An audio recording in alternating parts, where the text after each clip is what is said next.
Welcome. My name is Sara Oliveri, and today I'm going to talk to you about the difference between coaching and therapy. As a life coach, this is a question that I get asked probably up in the top 3 of questions that folks ask me. So what I want to give you is my take as a coach. So if you're coming to me, this is certainly what you're going to get on what the difference is between coaching and therapy. And I would also like to mention that I do work hand in hand with a number of therapists who are in the same office building as I am. So I do have a pretty close working relationship with therapists as well. So I am a coach who believes that therapy is valuable. So with that said, the difference between coaching and therapy is primarily that therapy focuses on the question of why. Helping the client to understand, why am I overweight? Why do I feel sad? Why is my personality the way that it is? Why do I have the inclination to interact with my boyfriend or my girlfriend this way? Why do I keep choosing people who are bad for me? The coach focuses on the question of what now? Now that I have this information about my personality, now that I realize that I'm overweight, now that I recognize that I'm in an abusive relationship, how do I change? How do I move forward and get the life that I really want? So, for example, if a person is overweight and they really want to understand, why do I overeat? What is causing me to continue gaining weight? What are the deep-seated things from my past that are causing me to stay overweight and to consume more food than I really need? A person who is overweight and wants to understand, what now? How do I lose the weight? That person should go to a coach. The first person, the person who wants to understand, why am I overweight? That person would be better off going to a therapist. So, as you can see, there's a value in both. The other big difference that I see between coaching and therapy is that therapy is focused largely on the past. What happened to you in your life so far that has caused your current situation, that it has caused you to be the way that you are now, feel the way that you are now, live where you live now. And coaching focuses largely on the future. So how do we create a working plan to get you from the life that you have now to the life that you really want to have, the life that you're most excited about? Now, when you attend a coaching versus a therapy session, this will translate into feeling a difference in the session in a couple of ways. The first way that I believe most people who have been to therapy and have not been to a coach will notice a difference.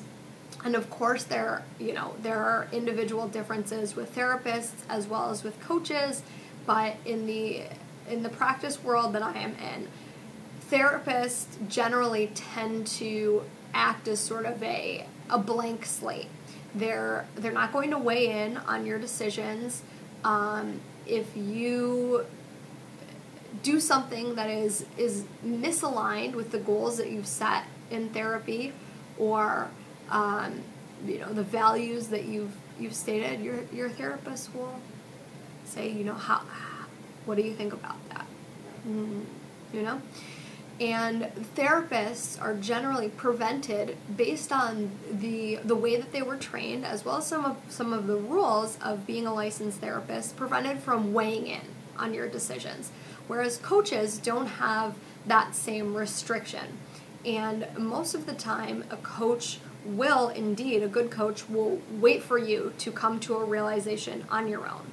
Will not suggest what you should do, but will ask you powerful questions so that you yourself will know what to do, and then help you put together a plan. But there are times when I believe it is appropriate for a coach to weigh in and say, if this is why you're here, this is why you came to coaching, this is your goal, these are the values of yours that we identified, and the decision that you just made is not aligned with these values, is not moving you closer to this goal that you set. So what would you like to do with that? How do you think that you can make a different decision in the future? So in other words, there are times when a coach will give their opinion or sort of call you on your BS, right? Lots of coaches will do that. The second way in which the client will really experience a difference within session is that in therapy, the client generally dictates the pace of treatment. So the client comes in and talks about whatever it is that they're most comfortable talking about, and generally the therapist won't push the client to move more quickly or more deeply than they're really comfortable with, and that's great for some people, and that's why therapy tends to usually take a little bit longer to get to the root of the problem or to quote unquote come up with a solution than coaching.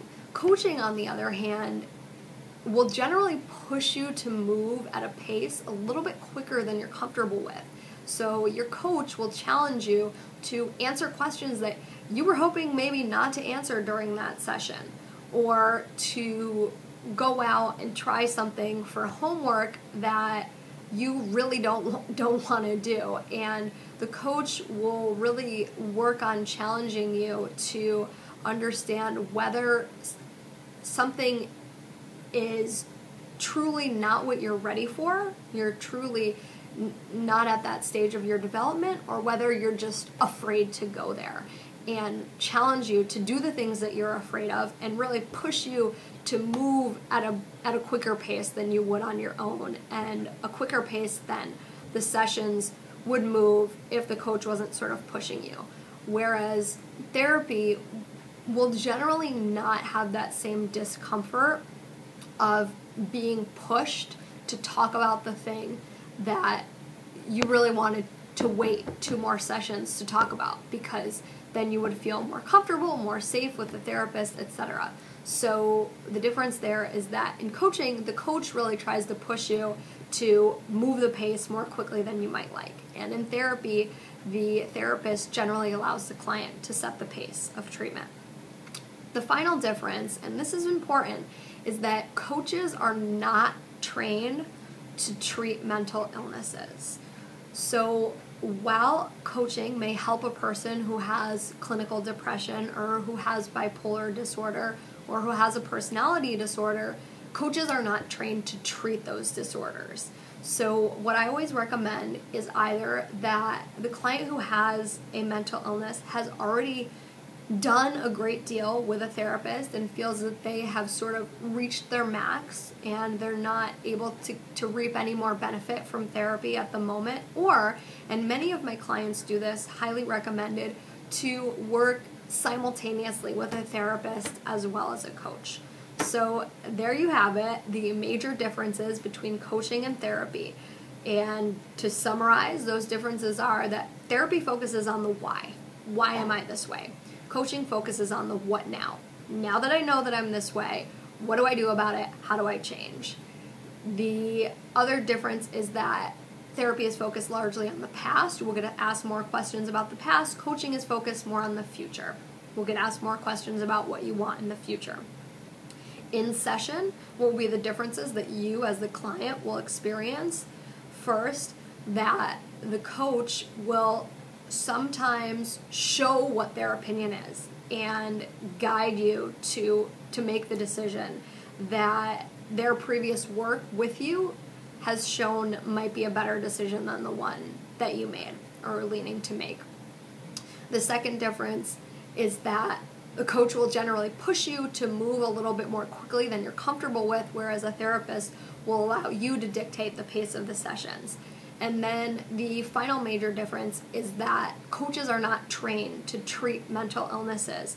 And so if you're a person who struggles with depression or has a mental illness, then it's necessary and essential that you seek out both therapy and coaching, whether simultaneously or therapy first and coaching second. Hope this was informative. And if you would like to email me with more questions about coaching, I'm going to be answering questions The asker will be kept anonymous on a weekly basis. The email address is Sara, S-A-R-A, at saraoliveri.com. SARAOLIVERI. Hope to hear from you soon.